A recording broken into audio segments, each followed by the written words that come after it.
Perlawanan terhadap Jerman pada Perang Dunia Kedua bukan hanya berasal dari para partisan. Kali ini ada seorang bankir yang ikut melawan penjajahan Jerman di Belanda. Dia beserta teman-temannya berhasil menghimpun dana untuk membiayai pemberontak dan menggaji para buruh yang mogok kerja.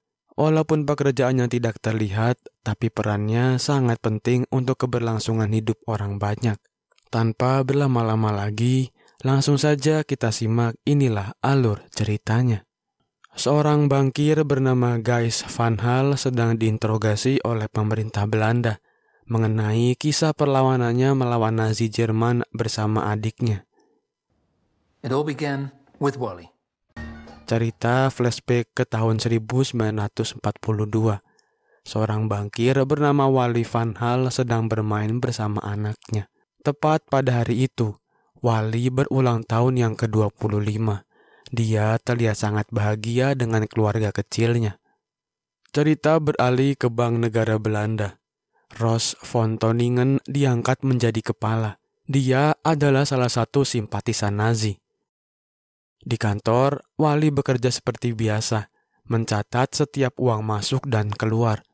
Dia teringat akan bertemu dengan salah satu nasabahnya yaitu Meyer.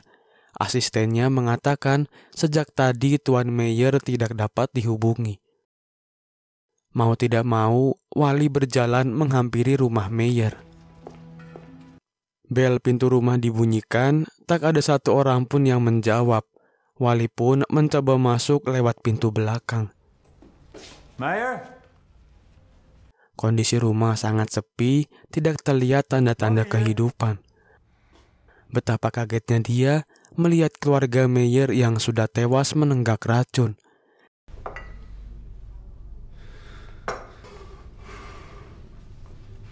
Dia langsung keluar dan mengambil sepucuk surat yang tergeletak di meja. Seorang bapak langsung menghampirinya. Tanpa menyebutkan nama, dia mengajak Wally untuk ikut memberontak. Dengan sedikit bingung dan masih syok, Wally mengajak bapak misterius tadi ke tempat kerjanya. Bapak itu langsung memperkenalkan diri sebagai angkatan laut kerajaan Belanda bernama Vandenberg. Dia bergabung bersama yang lainnya untuk memberontak. Wally diminta untuk membantu dengan mencari sumbangan untuk para pemberontak. Vandenberg merasa Wally memiliki jaringan yang luas dan reputasi yang bagus dalam dunia perbankan. Your name, your reputation. Wally terlihat ragu untuk ambil bagian karena resiko yang ditanggung cukup besar. Istrinya tentu sangat takut dengan resiko yang dihadapi. Tapi demi bisa melakukan perlawanan terhadap penjajah, dia mengizinkan Wally untuk ambil bagian. Keesokan harinya, Wally langsung menemui kakaknya, yaitu Gijs. Dia berencana membuat bank bawah tanah untuk mendanai pemberontakan. Tentu saja Gijs menolak karena itu akan sangat bahaya bagi hidup mereka. Wally mulai menjelaskan rencananya. Dia akan meminta pinjaman kepada para bankir yang bersimpati.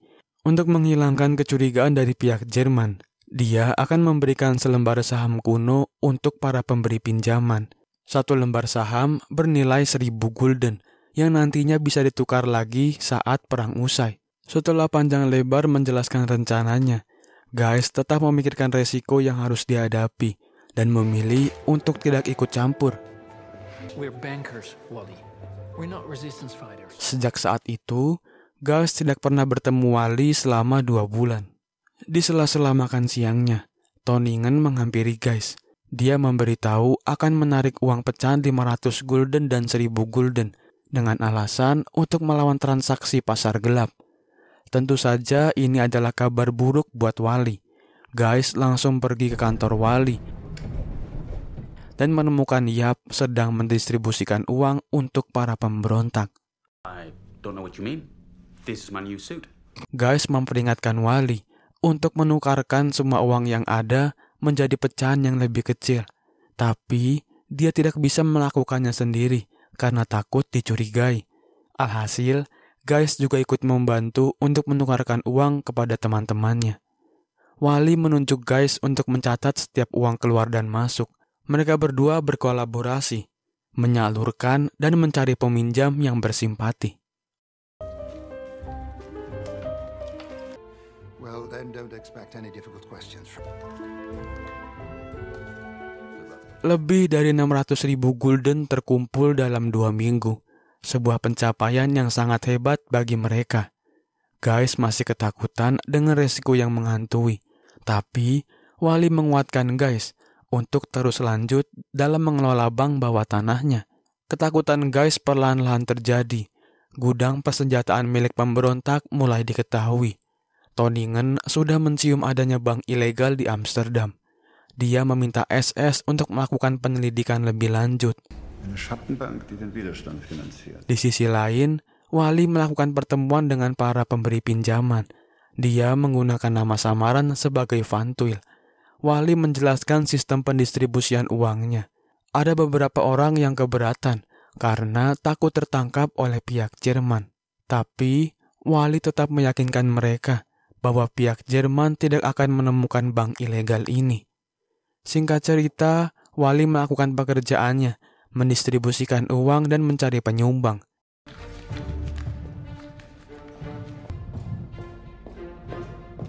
Di sisi lain, salah satu distributor uang untuk para pemberontak telah ditangkap. Dia disiksa untuk mengorek segala informasi, siapa dalang di balik pendistribusian uang ini. Setelah menerima penyiksaan yang bertubi-tubi, akhirnya dia membocorkan satu nama, yaitu Van Tuyl. Den Helder is very thankful, Mr. Van Tuyl. September 1944. Bank ilegal buatan Wally tetap berjalan seperti biasa. Tak disangka, Tonningen sudah mengetahui nama Van Tuyl sebagai penjahat finansial. Case coming up in an investigation into financial crime. That I see you. Is the name Van Tuyl? Tapi untungnya, dia belum benar-benar mengetahui bahwa itu adalah nama samaran. Masalah kembali muncul. Salah satu kurir telah tertangkap. Di sisi lain, para masinis di Amsterdam melakukan mogok massal. Wally dengan bank ilegalnya diperintahkan untuk menggaji setiap masinis yang mogok. Tentu saja, persediaan uang di banknya tidaklah cukup. Total, ada 33.000 masinis yang mogok kerja. Wally mengeluarkan ide gilanya, yaitu merampok bank. Ini bukanlah sembarang merampok. Wally berencana akan memalsukan obligasi dan menukarnya. Mereka berdua butuh bantuan satu orang lagi, yaitu And Ritter. treasury bonds. Ritter adalah seorang bankir di Bank Nasional Belanda dan bawahan langsung dari Tonningen. Dua anaknya adalah pilot Belanda yang hilang saat bertugas. Guys menyuruh Wally untuk tidak memaksa Ritter karena dia telah kehilangan segalanya. If it's a no, it's a no. They already... Singkat cerita, mereka masuk, dan tentu saja Ritter menolak karena dia takut akan resiko yang dihadapi. Mereka pun menghormati keputusan Ritter dan keluar. Don't tell me that I have to stop now. Just don't. Baru saja melangkah keluar, ternyata Ritter berubah pikiran dan akan membantu mereka memalsukan obligasi. Tapi mereka membutuhkan nomor seri dari setiap obligasi yang akan dipalsukan. Salah satu kurir yang ditangkap tadi bernama Janet Venstra, pacar dari Van Berkel. Nazi Jerman telah menahan pacarnya atas dugaan pemberontakan. Ihre Firma hat enge Beziehung zu den Parolleuten, nicht wahr? Karena Van Berkel adalah orang terdekatnya, dia juga terseret dalam kasus ini. Mich wundert nur, warum so nettes Mädchen... Cerita beralih lagi ke Wally dan teman-temannya. Dia membagi tugas untuk bisa mencetak obligasi palsu. Perangko, kertas khusus, dan percetakan adalah tugas dari teman-temannya. Sementara Wally mengurus bagian tinta. Some options for printers. I think Keesokan harinya, dia ingin meminta bantuan tinta ke temannya. Tapi saat ingin mengetuk pintu, dia ditarik masuk ke dalam sebuah tempat cukur. Tentu saja dia bingung dan kaget dengan apa yang sebenarnya terjadi. Perlahan-lahan, dia mulai menyadari bahwa rumah yang dia tuju sudah digerebek oleh tentara SS. Seorang laki-laki telah ditangkap dan ditembak di jalan.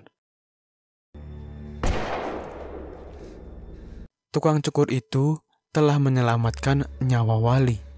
Well done. Mendengar Van Tuyl menjadi orang yang paling dicari, dia pun mencetak foto dan pulang ke rumah. Wally berpamitan kepada istri dan anaknya untuk mengasingkan diri demi keselamatan semua. When are you coming home? Dia mencium istrinya dan pergi meninggalkan mereka. Sementara itu, Van Berkel berjanji akan mencari Van Tuyl dengan syarat Janet dapat dibebaskan. Pihak Jerman pun setuju dengan penawaran Berkel.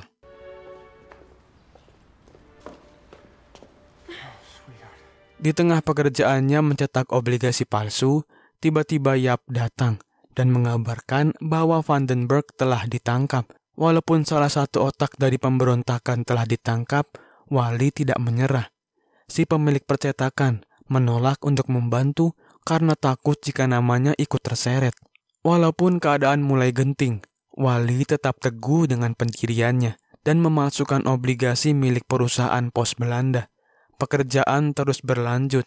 Dengan bantuan Yap, mereka berhasil mendapatkan percetakan baru. Di sisi lain, Vandenberg bersama tahanan yang lainnya dieksekusi mati. Dia mati tanpa membocorkan sepatah kata pun. Wally yang mendengar berita tersebut terlihat sangat sedih, tapi dia tetap berpendirian akan terus melanjutkan usahanya. Too many people depend on us. Van Berkel yang berada di pihak Jerman menyediakan rumahnya untuk menjadi tempat rapat para pemberontak. Tak lama kemudian, tentara Jerman datang dan menangkap semua orang di dalamnya, termasuk Yap.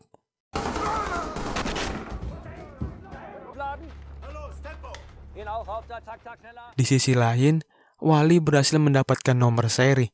Besok adalah hari di mana mereka harus menukarkan obligasinya, karena Toningen sedang berada di kota Haag. Singkat cerita, Ritter, Wally, dan Guys mengatur rencana untuk menukar obligasinya. Setelah dirasa siap, Ritter langsung keluar dan menjalankan tugasnya. Semua berjalan lancar sesuai rencana, tapi tiba-tiba Toningen datang ke Amsterdam. Guys dan Wally panik, karena seharusnya dia berada di Haag seharian. Akhirnya, Guys berencana masuk untuk menghambat pergerakan Toningen. Guys berdalih bahwa dia memiliki informasi mengenai Van Tuyl. Akhirnya, dia diajak Toningen untuk mengobrol di kantornya.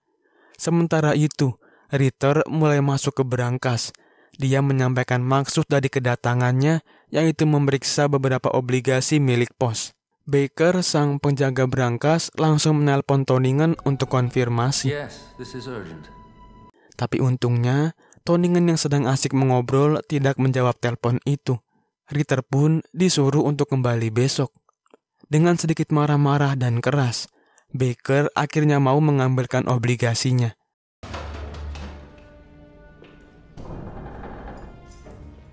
Sekarang hanya tinggal langkah terakhir dan paling krusial, yaitu harus menukarnya dengan yang palsu.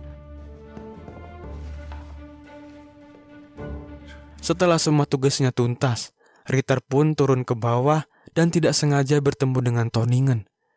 Dia sangat kaget dan terpaku dengan kehadiran Toningen. Gas yang juga berada di sana berdalih bahwa itu adalah kopernya. Untungnya, Toningen tidak curiga dengan isi dari koper itu dan selamatlah mereka. Surat utang milik kantor pos Belanda mulai dicairkan. Semuanya bernilai 1 juta gulden. Januari 1945. Di tengah musim dingin, Wally menyempatkan diri untuk pulang sebentar, bertemu istri dan anaknya.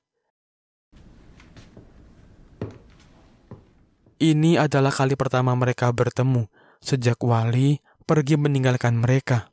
Setelah melepas kerinduan, Wally pun kembali ke tempat persembunyiannya. Di sisi lain, Huub dan pemberontak lainnya membuntuti Van Berkel ke sebuah gereja. Van Berkel ingin membocorkan siapa Van Tuyl sebenarnya.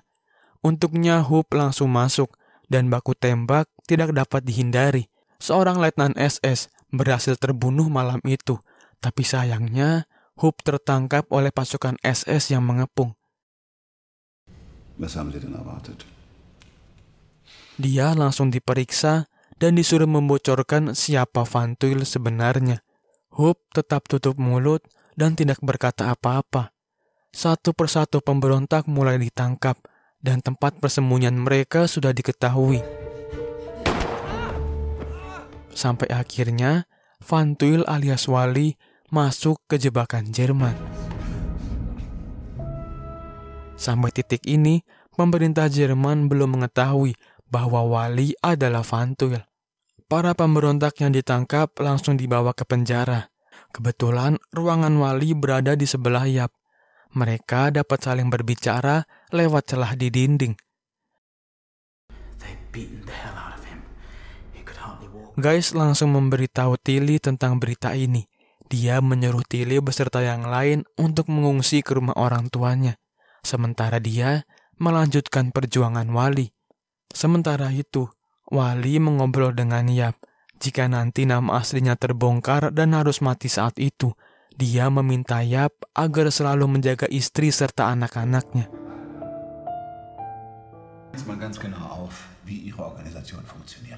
Benar saja, tak lama setelah itu, Huub membocorkan nama asli Van Tuyl. Wally langsung dijemput dan dibawa.